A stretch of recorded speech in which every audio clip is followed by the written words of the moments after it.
Hello, everyone, and welcome to another Read, Listen, Watch, RLW from Roofer's Coffee Shop. My name's Karen Edwards, and I'm really excited that you're here with us today because this topic is so important, I think, for so many contractors around the country. And we're going to be talking about using software to transform roof deficiency detection. Think of this as your playbook, right? And we've brought together some of the experts in the industry, Joe from Greenwood Industries, Jordan from Best Roofing, and Zach from Jobba Trade Technologies to talk about how they are using software and technology in their businesses to find success. Before we get started, though, just a little bit of housekeeping. The chat is open. Feel free to say hello, where you're watching from. We always love to see where you're from. And then if you have questions throughout, go ahead and either use the Q&A or use the chat, and we will have a little bit of time at the end where we will go through and answer your questions. But we have so much good information to share with you that we're going to hold those questions until the end. Also, this is being recorded and it will be available on rooferscoffeeshop.com, usually within 1 to 2 days. So if you are, wanting to share this with colleagues or just rewatch, because there's going to be so much great information, it will be available out there very shortly. All right, so let's get started. We'll start with introductions. First is Joe Jolicoeur. Joe, please tell us about yourself. Thank you. So I'm Joe Jolicoeur. I'm Vice President of Greenwood Building Envelope Services. We're a division of Greenwood Industries. We're the professional service division for Greenwood. I've been in the industry for 15 years. We're currently in the Boston, Massachusetts market, but our entirety, we're in the Northeast market. Greenwood has 11 locations up here in the Northeast. And today, our service division is a $25 million company. Wow. Impressive. Yeah. Impressive for sure. Thank you. Okay. Jordan, tell us about you. All right. My name is Jordan Litt, originally from Atlanta, down here in sunny South Florida. I've spent about 8 years in the roofing industry. Kind of started at the bottom here at Best Roofing, worked my way up through the construction and operations side of the business as a construction manager, site supervisor, moved over to the sales department, and now I am the senior forensic roof specialist and manage the sales side of the service department. We are roughly about a $16-17 million business and manage about 6 different guys who go out every day and provide these reports, just like we're going to talk about a little bit with the FCS. And one of the things neither of you, Joe, you did mention your 25 million, and Jordan, you're at 16-17 million, but you guys have seen these divisions grow significantly during you your guys time started there. a lot lower. Yeah. I mean, Greenwood collectively, we're probably around a $300 million dollar company. But as a service driven division for Greenwood, I mean, we started this 8 years ago, and we started doing a little over $1 million worth of business in year one.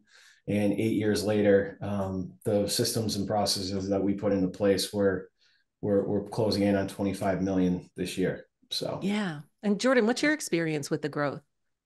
Absolutely. We've seen year over year growth on our side, and we are actually one of the larger service departments in the South Florida market now, because of that.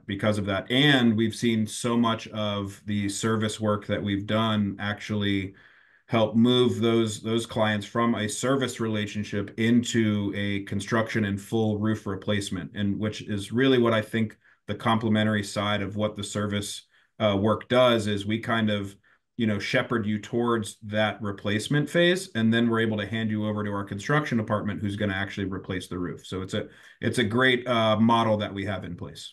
Yeah, so I'm so glad you guys are here because this is information that a lot of contractors out there are looking for. How did you do it? What tools did you use? What technology did you use? And that's where thank you to Jobba Trade Technologies for being our sponsor of today's webinar. Zach Carpenter is here from Jobba. Please tell us about your background, Zach. Yes. Thank you, Karen. So, Jobba Trade Technologies, we're we have a few different roofing softwares available, but we're the company that owns FCS that, is pretty well known throughout the industry. I've been in the commercial roofing software space for about 16 years now. I was one of the founding members of FCS back around 2008, 2009. So I've had the unique opportunity to be able to work directly with contractors that are trying to run these kinds of models and implement these kind of systems to find the success that these guys and their companies have been able to achieve. So I'm just happy to be able to be here today and help spread some positive information for everyone. Didn't you grow up around roofing? Yeah. My stepdad owned a roofing company, and I just myself, and during the end of high school, I'd go in and help with doing like AutoCAD drawings and sending out coordinating tickets at that time with their service crews, and so I've been around it for a long time. But actually, doing anything or working in the industry legitimately is about 2008, 2009. So. Yeah, you can't ever get away. Can't Nope, ever get away. nope, nope. All right. So let's start by talking about deficiencies and what they are. Joe, why don't you start us out? Sure. So we wanted to come up with some deficiencies and kind of categorize what deficiencies are in different types of scenarios. The first thing we discussed, or we're going to discuss, is installation errors. Installation errors you can come across from basically the first 24 months of the roof's life cycle. Those are different things that can happen, such as cold welds, edge metal issues, penetration issues. Sometimes there's DLAM in certain membranes and stuff if they're not adhered correctly. Those are different types of installation issues that if you take proactive preventative measures and you correctly basically put preventative measures in place, you can catch these ahead of time and keep minimal damage on your roof, especially if it's a new roof system. Then you get into like environmental damage. Environmental damage can come in various ways. It comes naturally. It comes over time. Sometimes it could be sporadic. Sometimes it can be unknown. If you're dealing with clients and they don't regularly get up on their roof, they don't routinely check their roof, they don't identify these issues ahead of time, that type of damage can become major issues. This all is compiled into the reasoning why we want to do inspections, why inspections are so detrimental to a building owner, a facility management team. And ultimately, the proactive measures versus a reactive measure is kind of essential in that whole in that whole scenario. Staying ahead of things, getting on roofs, getting eyes on roofs routinely, taking preventative measures to find these type of damages, errors, punctures, rips, tears, you name it, finding these things ahead of time, that these can be simple repairs that can be managed, that if they were overlooked, if we didn't get in front of them, get the documentation, notice these ahead of time, they could have been costly or more detrimental repairs if they went unnoticed for a long period of time. So that's realistically that's the proactive approach versus the reactive approach. Reactive is reacting to a leak that finally came through the roof system. It's been lingering for a while. It's been undetected. There's little to no visible signs up on the roof, and or somebody just has neglected the roof system. They think everything is all right until all of a sudden it's dripping on their desk. So we want to take the reactionary discretion out of our clients' hands. And honestly, the proactive approach would be the inspection approach. It would be getting eyes on a system before things transpire to take place. Yeah. Joe, Yeah. thank you. And Jordan, I know when we talked briefly before, you had said that this is something you see on a daily basis, and you're a big proponent of the proactive versus reactive. Could you talk a little bit about that? Absolutely. Karen, I love using FCS for this like very specific reason. Really everything that you mentioned on this slide. Installation errors, we see this quite frequently with the, I would say, lack of detail with some of the contractors down here in South Florida. So utilizing this product is like a great way to be able to show even a roof layman, what wasn't done correctly without them actually having to get up on the roof, right? Environmental damage, we're in South Florida, so we see that type of stuff all the time. Distressed membrane due to ponding water. It rains all the time. Wind damage, things like that. We see that stuff all the time. So being able to document that up on the roof and provide that to the client, it really paints like a picture of how some of these very common elements can actually deteriorate the roof at an exponential rate if they're not taken care of, which leads me into like the proactive versus reactive side. We deal with clients on both sides of that, right?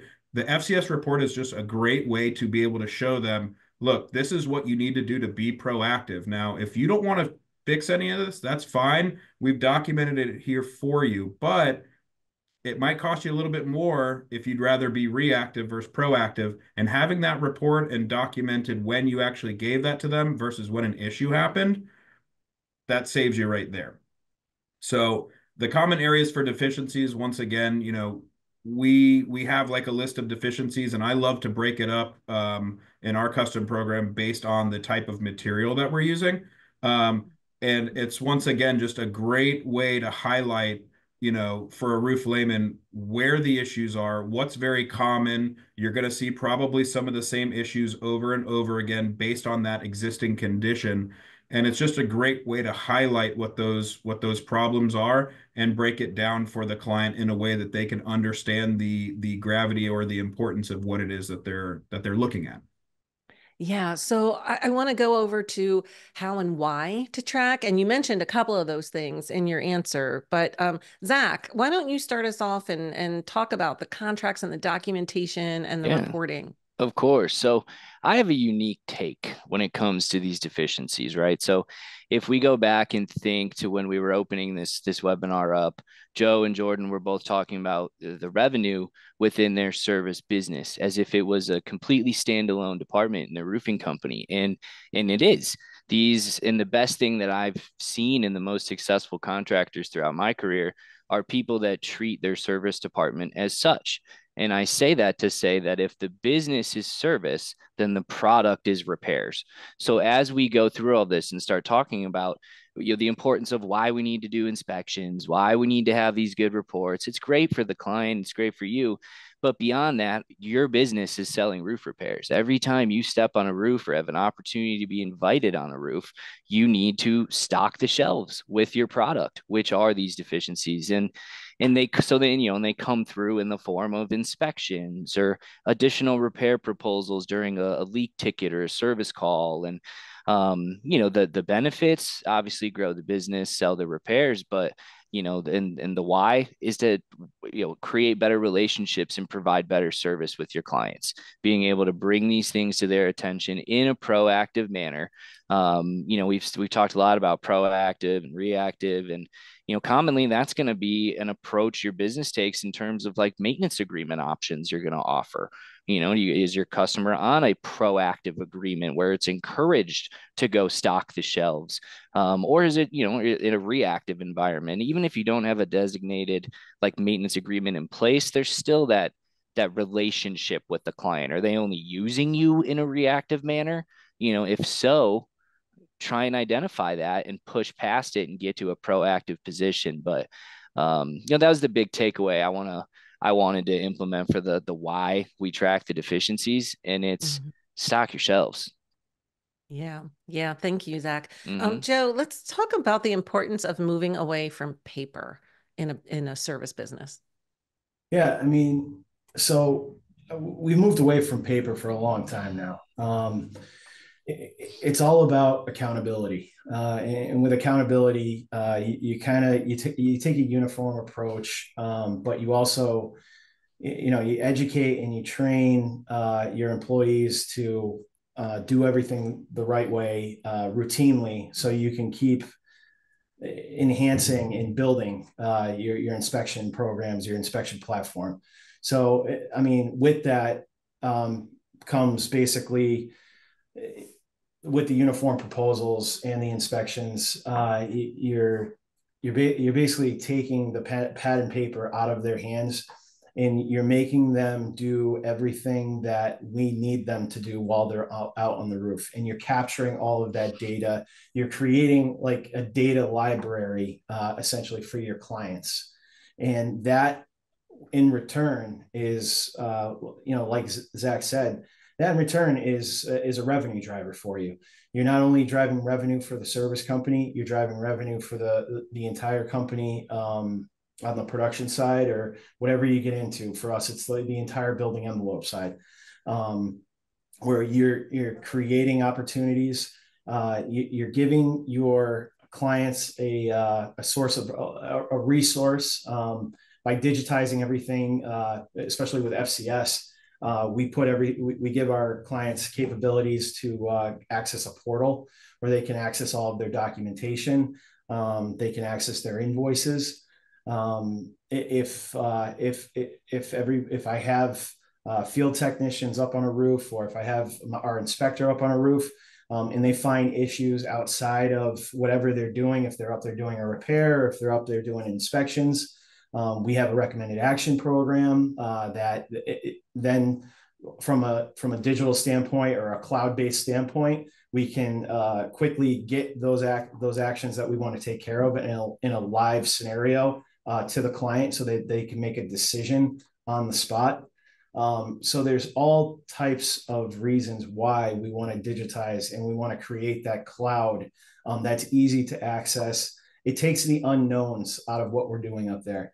Our client wants to trust that we're doing the right thing. You're providing them a resource. You're providing them the documentation that they want, that they've paid you to do, to essentially give them proof that you're the go-to person for their roof. Like you're the one that's essentially their management team. You're their management platform. Yeah. You're pulling that pain away from them, and you're simplifying the process by digitizing inspections and documentation. We used to say a lot too that like when you position yourself like that, it's you become the way that they're managing their roofs, right? But you're offering them this portal, this platform. They make their decisions through doing business with you, and I think that drives a lot. So Jordan, you had a lot to say about how turnover, this digitization has really helped you. Can you give some examples? Absolutely. And I wanted to touch on something Joe had mentioned. And one thing that I think, and also what Zach had said, is, to me, what we're truly selling is the client experience. We all can use the same material to physically repair a roof, but it's the client experience and the lens through which the repairs and the maintenance and the service is given, what separates you from other people. So when we talk about pen and paper, right, and trying to get away from that, let's talk about the other side of pen and paper, and the instance in which certain proposals that are given to clients are literally written on pen and paper. Yeah. When you bring an FCS report, with these beautiful photos, these deficiencies listed out with quantities, what's wrong, how it's going to be repaired, and a cost associated with that, along with all the other information in there, that's a competitive advantage that completely separates you from your competition. So to me, it's just a great tool that you can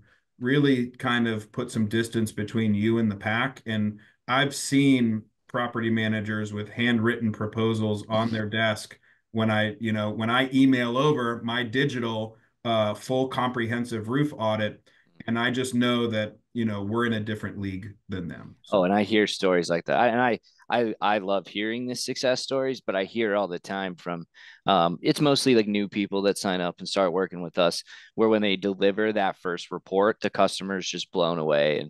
And, now they have 5 buildings. They're going to let me work for them. And it ultimately comes down to like someone else was doing that roof before, and you came in and you impressed them and you took it. So it gets in that position where like this stuff, if you want to be in this kind of space, it's non-negotiable anymore, and not everyone's ready to have a whole platform, which makes sense. But my advice on that is, if you're not in a position where, you're able to adopt a whole system, try and build just the reports themselves, try and build it the best you can. Just sending over a bunch of text, it's not going to get you far.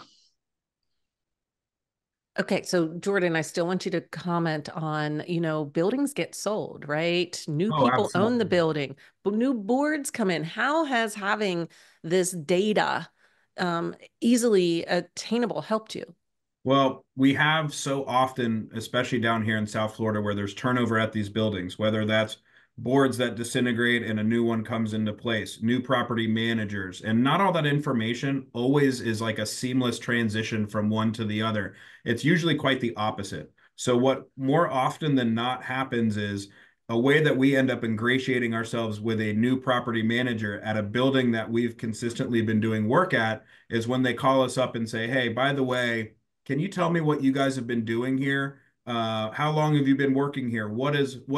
Generally, what have you spent? What have we spent over the last couple of years?" And I can say, don't worry, I can send you every piece of documentation that we've done on that property. And it makes them look like a superstar because they can get right back on track. They understand where they're at, what they've spent, and any of those invoices, any of those past repairs, anything that they need. We have basically a digital encyclopedia of all that information.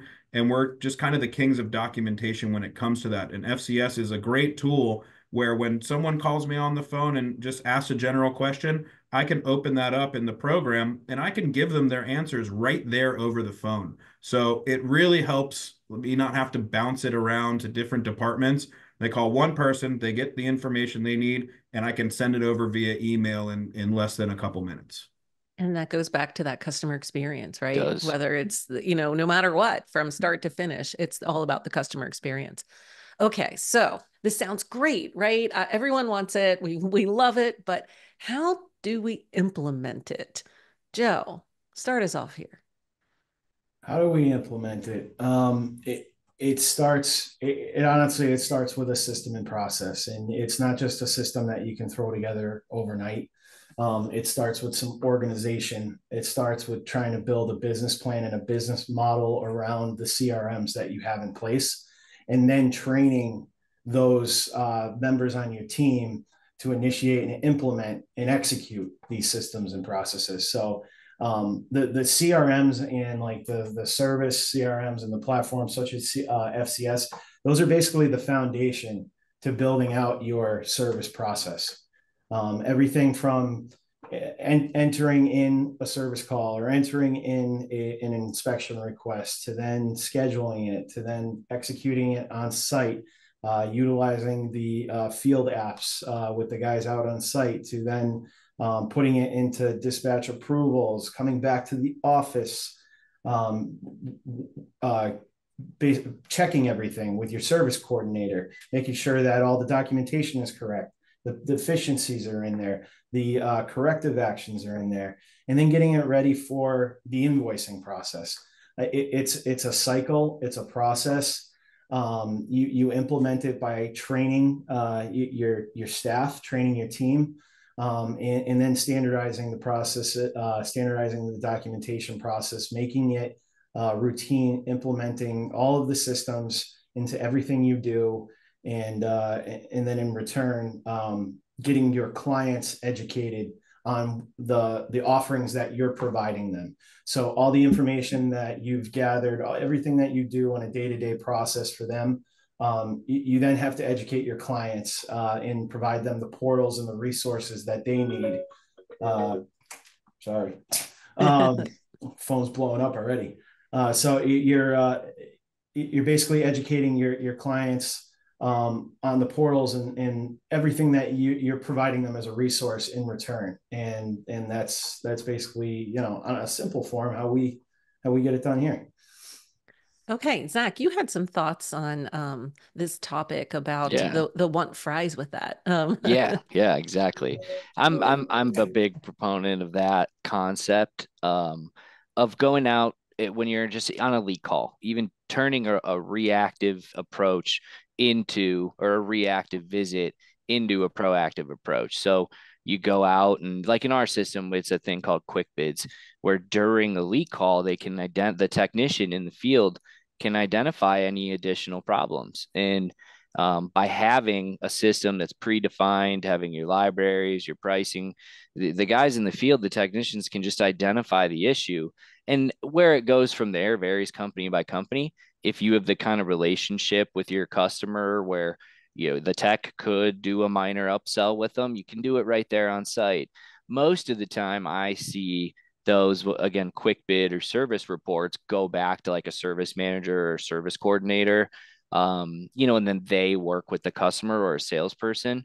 But I am curious, like Joe, Jordan, what do you guys find in those kind of scenarios? Do you have your techs doing the do you want fries with that upsell model? And then where does that data go? I'm looking right now, and it's funny you mentioned that. I Yeah. received 7 emails from different properties from my service manager. Yep. We call a hot sheet, which is exactly what you're talking about. Yep. And that was just today. So That's awesome. it's a great opportunity. I also, the do you want fries with that and what you'd said about a leak call, I try to Hmm. take every opportunity, no matter why I am on property, to Yep. turn a leak inspection into a complete full roof audit.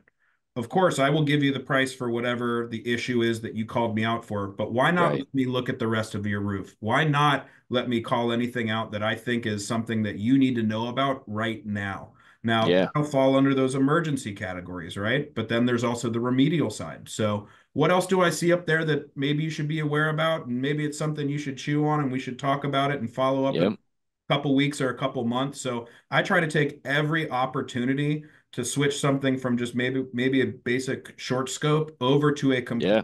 FCS roof audit and use that opportunity to show the value that we can provide with these reports. Right. That's awesome, man. You're stocking the shelves, stocking the We, shelves. so, we train all of our head personnel, all of our lead techs, to basically get their partner or their, whoever they're working with up on the job, going. Once they do the investigative process, they've sourced the leak, they start doing their prep work. Then it's on the lead guy to then go into quick bid mode and carry out a further due diligence on the roof system to come up with action items. And when they do come up with action items, it comes back to the office. Just like you said, it comes back to a service coordinator. We're able to review it. If it's a little more intricate, we'll get it to a sales guy. If it's something Yeah. basic, and we can turn it around while we're on site, we'll turn it around on site. It's really about, like you said, taking the proactive approach. And even though you're upselling and you're not out there for like the original reason why you're out there, Yeah. you're creating trust and you're instilling value in your visit, not only for you as the contractor, but your client as well. You're catching things that aren't a factor that are going to be a factor. And how um, big of a role do you think that model played in both of your successes? I mean, you got to think about it this way. I just had my inspector out on a routine inspection. Yeah. Okay. And he literally, he got up on the roof. It was a roof that was, it's rarely monitored. They pay for one inspection a year. So that we're up there annually. We had some crazy storms last winter and last spring with high winds. And he got up on that roof. It was leaking. They didn't understand why it was leaking. We finally got in there and come to find out the entire roof was delammed, Mm. basically blowing up and down like a trampoline. And Yeah. now I have it in emergency mode where I have our estimator team on it right now, developing out a full scope for a roof replacement. I Right. mean, but if they didn't take that proactive approach, if they neglected it until the roof actually physically blew off, Yeah. um, that would have not only caused not only leaks, that would have all those assets and everything that is a priority in that building would have been compromised due to water infiltration. So it is a big process, and you need to educate your clients on the severity of what could happen if you don't take these proactive measures. So, I mean, you're almost scared. It's the scare factor, but it isn't the scare factor. You're But it's the educated. truth. Yeah, Yeah. It's education. Yeah. yeah. Okay, so now the next step is how do you make sure that everyone stays consistent, that we abide by the process? And maybe Zach, you want to get us started here. Yeah, sure. A big part, I know we keep making reference to having a system, but systems, processes, more than just software are all very important to this. When you do look at staying consistent, the reason you would implement a program is you do want your reports always looking similar, having a similar look and feel. You want to have those digital deficiency libraries. So when you describe an issue to one client or to one person, it's the same across the board, across all their buildings. You can't have these descriptions vary by what the tech defines every time he's out there. You want to have that level of consistency. So the deficiency libraries, again, calling things the same names, having documents that are formatted the same way. It's got to be a good representation of your brand as well. And the benefits of doing that, the consistency is obviously important, but being able to then have a easy to understand and easy to review history about, we kind of talked about this a little bit earlier, of the importance of keeping the history of these buildings. I always make a joke during my calls, and it doesn't always land, but that you're making the making the roof facts instead of the car facts, and you really are, in the way that you can portray this information to your clients. So yeah, that's it's staying consistent, I think, is half the battle. Okay, thanks, Zach. Joe, Mhm. what Yeah. does this look like in your company? From our perspective, it all has to do with training. It has to do with training. It has to do with training. Everybody has a hat to wear. There's a place and a time for everyone to integrate themselves and their role into the process. And I think that is that is how we keep the consistency. And we cross train as well so that everybody can wear multiple hats. If say one of your team members is out for a significant part of the part of time, but it's the continuous training. It's evolving with the system that you have in place. It's staying ahead of industry trends. It's basically, knowledge is key in this scenario, and you want to stay ahead of the curve. You don't want to wait for somebody else to implement the system. You want to stay ahead of it. You want to be able to implement these processes. You want to be on the forefront of it so that you're the one that's providing the most innovative solutions out there to complement and basically enhance the proactive measures that you're providing your client in the end of the day. So that's pretty much it in a nutshell. We have a game plan in place. We write this down on paper, and everybody sees where everybody's role fits into the process, and we keep it consistent across the board. Yeah, I think that last bullet point up there about providing info to all techs that work on the roof, not every tech is going to work on the same roof every time, right? What does that No. look like? And what's been the feedback from your roof So techs? yeah, so you're able to develop and like identify certain trends with certain trucks. You're able to track trucks. You're able to see basically where certain tech teams excel. Where they don't excel, where they need to improve. You're able to track all that data in the CRM. You're able to track a truck's revenue in the CRM. So and this is through FCS. All that documentation can be utilized as another internal proactive measure to figure out, okay, who works good on leaks and who works good on contract jobs and who works good with subcontractors. And then you start to find ways to be really good in different sectors of service by tracking that data and utilizing it as an internal resource to strategically place certain crews on certain jobs so that you get them done to the best of your ability. Yeah, that data is so powerful. When you have information, then you can make good decisions. Jordan, you agree. Can you share a little bit about how that's helped you? Absolutely. Joe had mentioned, when someone's out and maybe you have to have a different tech go and cover that roof or have a different inspection done. What about staying consistent with your pricing, right? So you might have a big client that, based on the other proposals that were given, have specific pricing tiers or something like that. you're able to go back through FCS, see how it was priced and how the other tech would have done it, and make sure that you're staying consistent with them. So it's just a great tool to be able to go back and look at the history of what you've done there and making sure that you're staying consistent and not under or overpricing something based on what's required to be done. So and furthermore, what you guys both were mentioning, you know, I always say you can sprinkle your own personal seasoning of your personality when you're out there meeting with the client. But when I'm training you, I want that report to be regimented, and I want it to look like as if anyone that I selected to do it, they all came out the same. And there's some form of standardization that's coming from Best Roofing, and you know that that's a Best Roofing product when it gets to you.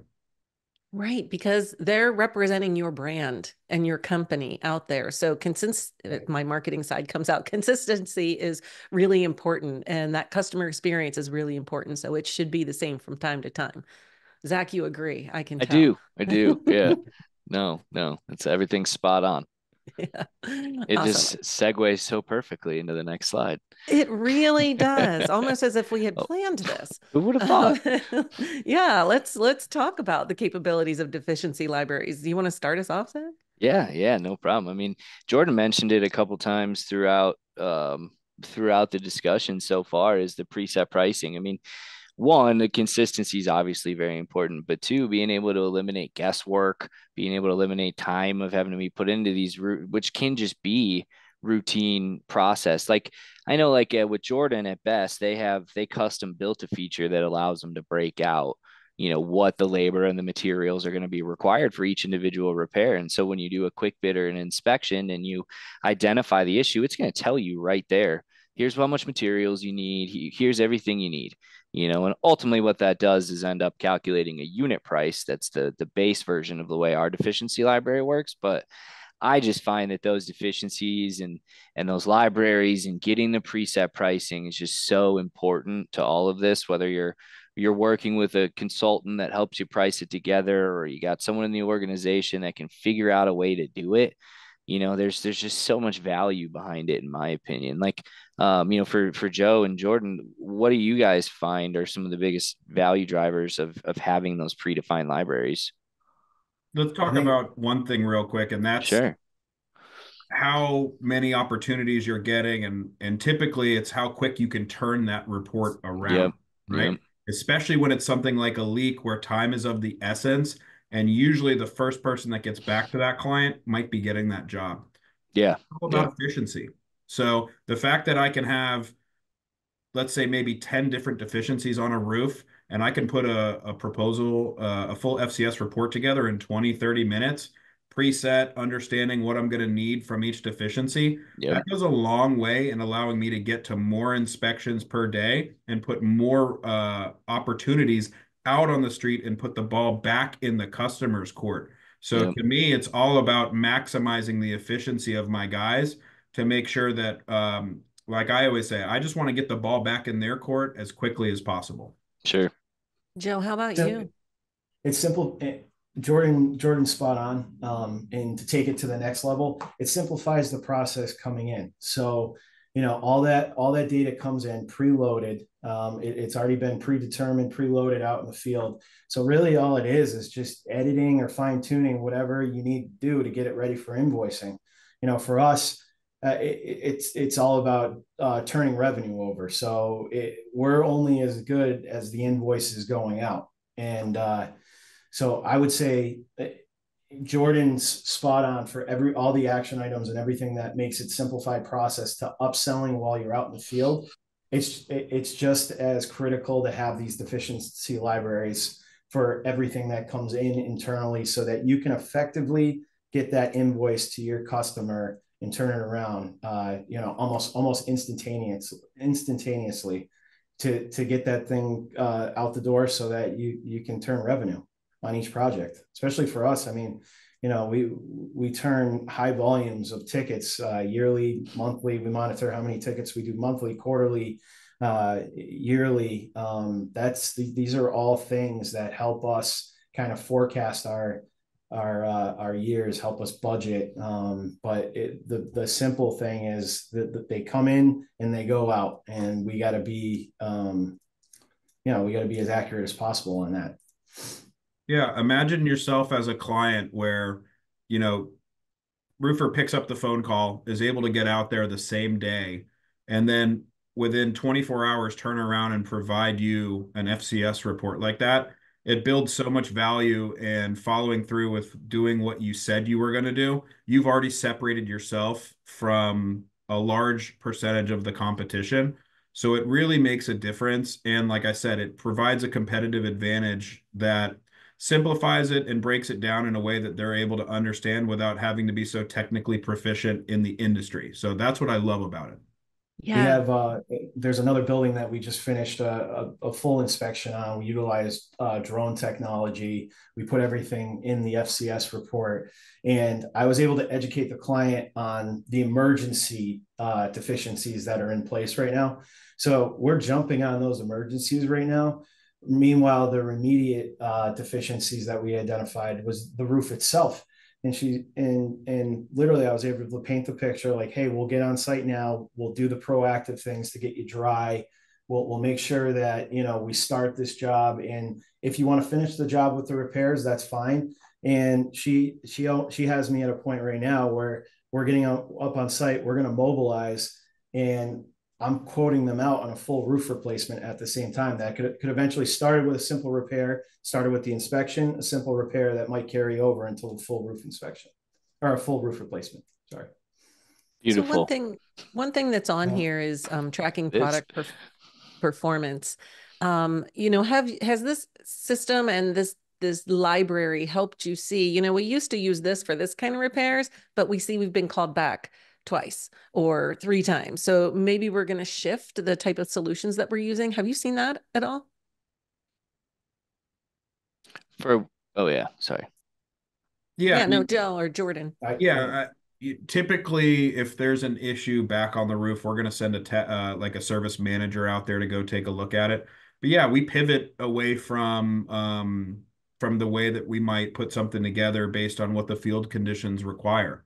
So, if it's not working one way, then we can pivot and do something another way that's at the same cost to make sure that what we end up doing and what the main focus is to solve the problem and make sure that that customer has the best experience possible. So absolutely. Goes back to customer experience, right? We can utilize this to our advantage by, obviously you have on record who the original team was that you put out there.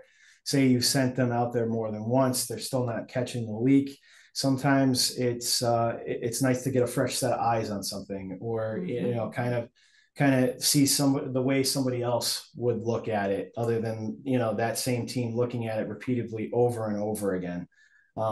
So I think that's another way we utilize it. We can kind of see the history, who we've sent out there, what type of deficiencies they're capturing, what corrective measures they're taking, and then maybe send another team out there that has a different perspective, might take it a different angle. Maybe they water test, or maybe we initiate a water test rather than trying to go source, the next puncture, rip, or tear, to find the source. So it's always, your information is king, and maybe you got to get another set of eyes on it. And that's another way we try to look at it, from, an outside perspective looking in. So. Okay, excellent. Thank you. That's a great way to transition into this slide about leveraging the data that we have. Access to these libraries in the field, the training for inspectors, the regular database reviews. How have you seen this really be to your benefit, especially for those in the field? So I would say the deficiency libraries in the field, that leveraging them makes it very easy for our tech teams to develop a scope of work, while on site, where everything's preloaded, predetermined. They're able to educate the client, whether it's a facility guy on site, kind of show them, here's the problem, automatically preloaded is the solution. And if they get the okay, it's just a simple sign off, and the deficiency and the corrective action are already in place. Training for inspectors, that's just continuous training. So there's all different types of ways that we can continuously train our inspectors to get more the deficiencies, to find more deficiencies out on a roof, to hold them accountable, to see things that aren't commonly there. They're not commonly seen with the naked eye. Maybe they're things that are underlying factors that they can look for. So always trying to educate your inspectors to find more than just what the routine inspector would find on a roof would be another proactive measure to leveraging data, data that we get back. You're able to capture all that data on a roof, and your inspector can educate themselves on everything that roof's seen over its lifetime. And they can go back in the history, and then they know exactly what we've looked for, what repairs we've done, what proactive measures we've done. And now they can inspect all those to make sure that they're functioning properly. But then they can go out and find additional items and additional things that might be more proactive measures down the road. Excellent. Okay, I am going to keep us moving along here because we still have some great stuff to talk about, and I want to make sure we have a few minutes for questions at the end. Of course. So you mentioned earlier, Zach, about the joke that doesn't always land, the Carfax for the roof. Yep. Let's talk a little bit about this life cycle model. Of course. So, we've had a lot of, mentions of our FCS software here today. And I think part of it is we designed it around what we call the FCS lifecycle, but it's this business model that we've been talking about of starting the initial relationship with the client, of going out and doing the roof inspection, working with that customer, providing them budgets, help them make decisions, work in a proactive manner. And it's going to migrate into service. You're going to start doing repairs. You're going to start doing leaks. And just like the examples and the stories we've heard today, they turn into roof replacements. If you work with the customer well, provide transparency and good information, and ultimately give them a good experience, you're going to get the rest of the business. And so, I think a lot of what we've talked about here today, the success of the organizations with Joe and Jordan, a lot of the successful companies are running this model already, not because they're using FCS. It just that works out, where it's the best software for people running that approach. But when you start looking at, because I work with a lot of contractors that have aspirations of wanting to get to this point, like our clients are, they're running well, they're smooth. But what I deal with the most is a guy coming from residential that heard from his peers how important service and maintenance is and what it can do for a commercial division. And they start trying to implement this stuff and, have a lack of understanding of deficiency documentation, how they describe the repairs they're going to find. The differences between roof systems can be drastic, and it's a lot for those people to keep up with. So ultimately, this whole life cycle benefit that we're trying to talk about is helping push contractors in a proven direction into a business model that, you've seen work across the industry for years and years. And so I think that's a big reason our software, one, resonates with people that run this model, typically the more successful businesses, and then people that are trying to get up and going and established, like to adopt it, to have that baseline in terms of process. Yeah. I mean, and Joe and Jordan, you both shared that you see this is happening for both of your businesses. You become a capital planning resource. You become a capital planning solution. You're basically taking this and you're evolving a structured plan for them to go to budget for the funds that they need to complete the life cycle of the system. Starting with their most painful points, which might be their most problematic roofs, to eventually carrying over into the roofs that are fairly new, that maybe you just need to do minor repairs on, or clean drains, or make sure that water entries are ready for the winter up here in the Northeast. It's a resource that not a lot of people know about, and if you educate them the right way, you can become a very vital resource to an end user's experience, and alleviate a lot of that pain that kind of overcomplicates and can overwhelm either like a facility manager or somebody of that nature. with their job, which can hinder their performance. And you're giving them all that information that they need, that whoever they're reporting to is expecting of them towards the end of the year. And honestly, when you get in front of these things and you're ahead of somebody's capital planning, they're looking at you at the end of the year to utilize whatever money they have left over. If they didn't prioritize it on a roof and they needed to prioritize it on something else, but then they have a little extra money kicking around, they're going to have all this as a resource to come back to you and say, hey, Joe, remember that project that we talked about, in the beginning of the year, can you guys get it done before the end of the year? Because I got that chunk of money now and we got time to get it done now. So, I mean, that's what creates such a strong year for us year after year at the end of every year. It seems like Q4, going into the holidays, you can get into shorter months when you're talking business days, but we have some of our busiest times of the year right now when everybody's in Q4, especially on the contract side, when they got a little extra money kicking around. And it's these reports that are gold, that is your selling point at that point, that's what you put in place. That's what your client is understanding. And now you're just turning it into money.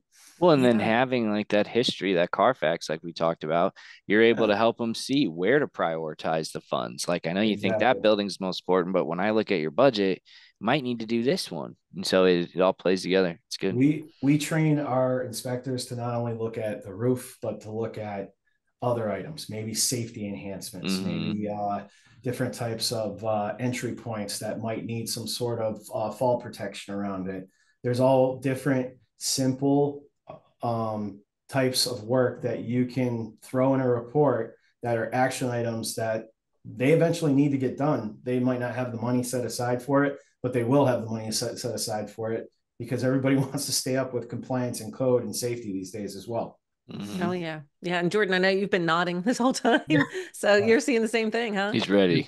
It's what Zach and Joe have just explained to everyone that's watching and listening here. It's the not so secret sauce of what the roofers in the big leagues are doing. And this graphic right here is a perfect example. So regardless of where you come into the fold and its replacements, the inspections, budgeting, service, this is the type of stuff that you need to do. And I've personally seen it done through my time here at Best Roofing, where I did inspections for service work. It then turned into a situation where I gave them budgeting. We did some service work and continued and had a great relationship. And the main focus there is that you're building the trust and showing the value of your company to that client. And then guess what?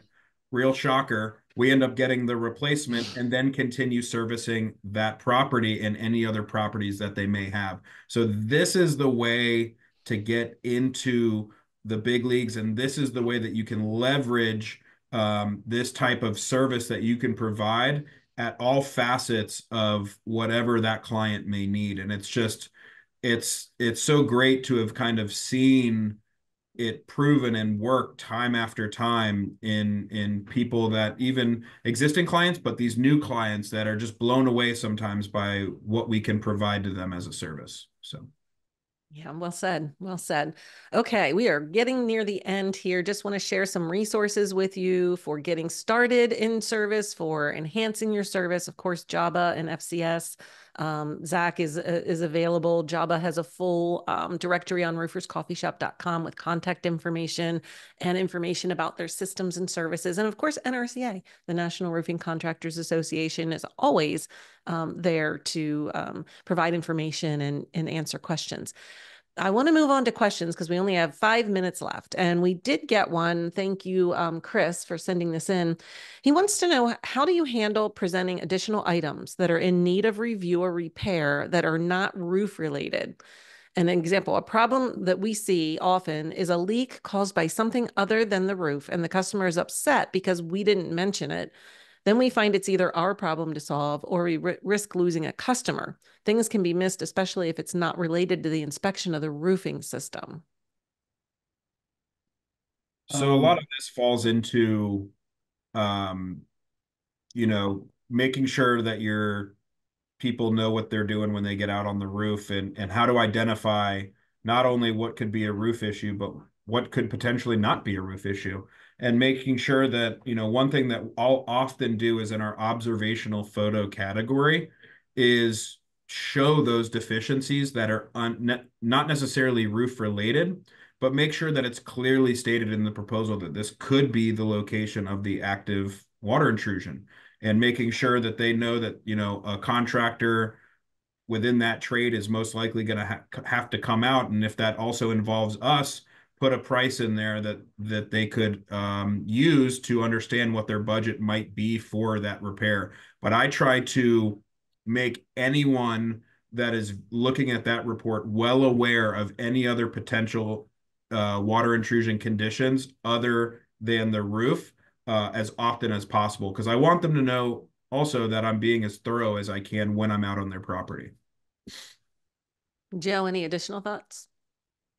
I would say you need to educate your inspector to take the proactive measures to not only look at the roof system, but to give either the client or provide the documentation if they notice a roof leak or they're identifying roof leaks from the inside out. You want to be able to capture all of that, but then educate them on other scenarios that might bring other trades in, such as HVAC guys. Maybe there's condensation pans and units that are overflowing, not necessarily the roof, but we have to educate them that those are other routine maintenance things that they have to routinely maintenance, because it could be 90 degrees out and sunny and they're like, why is my roof leaking? And it has nothing to do with the roof system. But if you let them know ahead of time of some additional underlying factors that could be outside of the roof itself, that are common themes or common items that you see that are trending, you can help educate your client better, and they can also initiate those maintenance measures with other trades to make sure that they're staying ahead of that too, because it's very common up here. Yeah, Joe makes a great point there too. I love these reports in a way because it helps me make the sale more consultative. And educating the client is one of my favorite things, because I think it also galvanizes a lot of trust and understanding that, we're here, we know what we're talking about, and we're going to make sure that we identify any of those issues for you, and potentially even refer you to someone that might be able to help you out with that in conjunction with what we will also potentially need to do to make sure now that you're watertight. Right. You got to think about it this way too. We also provide a resource not only for our clients for inspections, but other trades. So there might be other trades that are up there doing either solar jobs or maybe doing some electrical updates or something. And they'll take the proactive measure to get us out in site, provide a roof inspection in advance, so that they have that in hand, so that then they can go do their work. And then we do a post inspection and they have their self fully covered. So think about that too. You're not just looking at the end user. You're probably looking at the guy working right next to you as well, as a potential upsell candidate too for roof inspections. Yep. Wow. We do that all the time, actually, and it's great that you brought that up. Concrete restorations coming, and or massive cooling towers are being replaced. Let us come out and do a pre-inspection report. We could then potentially save you thousands of dollars of damage to your roof by showing and proving that it wasn't a pre-existing condition. Then once it's after whatever work has been done, we go in and do another report, and usually you can back charge whatever person was on site or caused that damage. So it's just another tool that we can take out of the bag and help service our clients. Excellent. And we have reached the top of the hour. Amazing. It went by so fast. So I just want to say thank you. Thank you to Joe, Jordan, Zach, Jobba Trade Technologies. This was fantastic information. And I really hope that we've been able to help other contractors out there to find success in their commercial roofing. And we've gotten some great, thank you everybody for watching. As I mentioned, this is on demand on rooferscoffeeshop.com. If you want to get a hold of Jobba Trade Technologies, visit their directory and the contact information is there. Thank you all for being here, and we hope to see you on a future episode. Take care. Bye-bye, everyone. Thanks, guys. Bye. Thank you.